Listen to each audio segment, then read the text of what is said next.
Anda masih bersama kami di Berita Semarang. Berikut kami hadirkan kembali informasi utama hari ini. Satu keluarga tertimbun tebing longsor di Kabupaten Banjarnegara. Putra sulung Presiden Joko Widodo memastikan ijazah ayahnya asli dari Universitas Gadjah Mada, Yogyakarta. Dari limbah bambu, seorang pemuda di Wonogiri menyulapnya menjadi gelas dan tempat pensil yang cantik.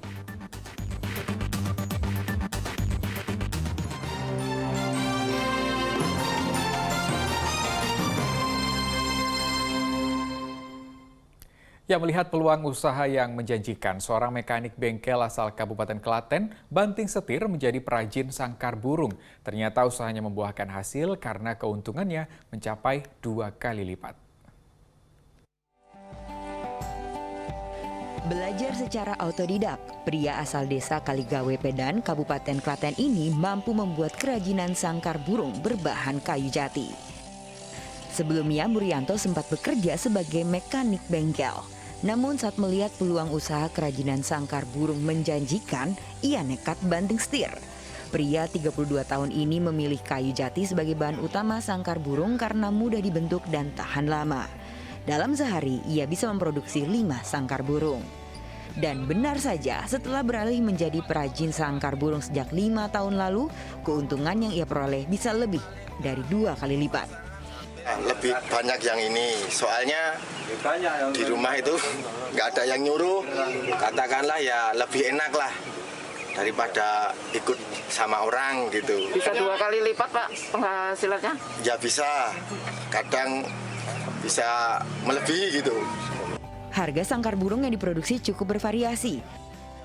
Mulai dari Rp200.000 hingga Rp450.000 tergantung ukuran serta tingkat kerumitan pembuatan sangkar. Produksi buatannya juga dijual di luar Pulau Jawa seperti Kalimantan, Papua, dan Bali. Krisna Agung melaporkan dari Kabupaten Klaten. Sementara di Kota Semarang, seorang pria menyulap limbah plastik rumah tangga menjadi kolase lukisan yang unik. Kreativitas itu dituangkan Eko Purnomo untuk mengisi waktu luangnya dengan kegiatan yang menghasilkan cuan.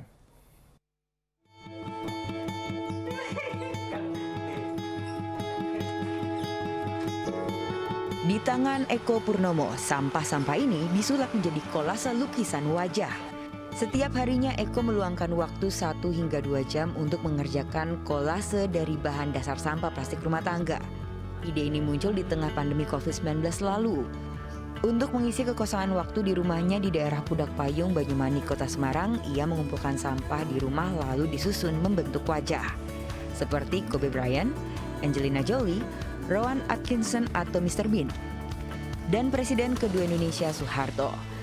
Proses pembuatannya diawali dengan menempelkan potongan sampah di atas gambar wajah, lalu disusun dan dipadu-padankan sesuai warnanya. Tantangan pembuatan kolase lukisan wajah saat ada pesanan khusus warna dari pemesan. Eko sampai harus mencari warna dan pola sampah yang sesuai kebutuhan itu. Saya kira-kira itu 2 tahun lalu setelah pandemi itu mulai mencoba menggeluti di bidang kolase plastik bekas seperti ini. Satu lukisan rata-rata sih 5 hari sampai 7 hari karena kita juga masih bekerja, masih ada kesibukan, jadi tiap hari mungkin 2 jam atau 3 jam Nyicil gitu. nyicil istilahnya gitu. Ukuran kolase lukisan wajah dimulai dari 40 x 40 cm, 40 x 60 cm, dan paling besar 50 x 70 cm. Lalu untuk harga dimulai dari Rp200.000 hingga Rp500.000. Saat ini Eko masih memasarkan hasil karyanya secara daring.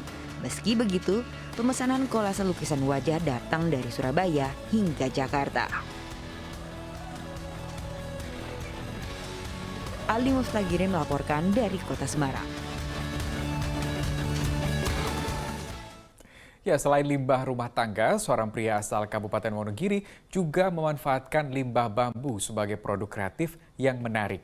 Pancoko memanfaatkan sisa-sisa bambu hitam menjadi gelas dan tempat pensil yang cantik.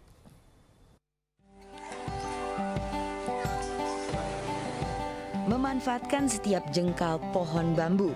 Begitulah prinsip Pancoko, warga Dusun Pokoh, Kecamatan Wonogiri, Kota Kabupaten Wonogiri.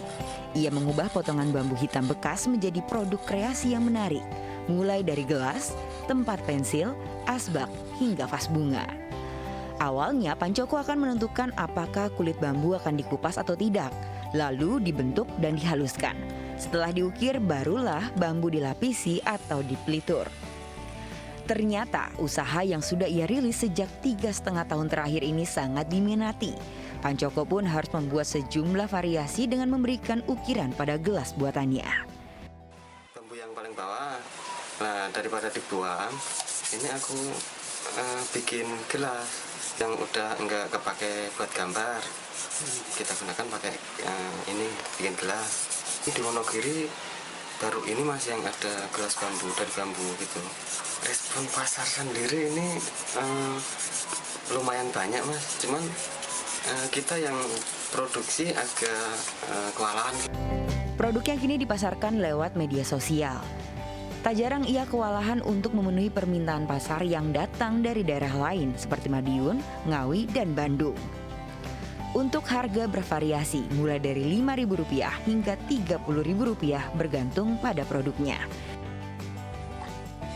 Heri Prasetyo melaporkan dari Kabupaten Wonogiri. Ya, informasi tadi mengakhiri jumpa kita hari ini. Atas nama rekan yang bertugas, saya Rusdi Maulana mengucapkan terima kasih atas kebersamaan Anda. Selamat beraktivitas dan sampai jumpa.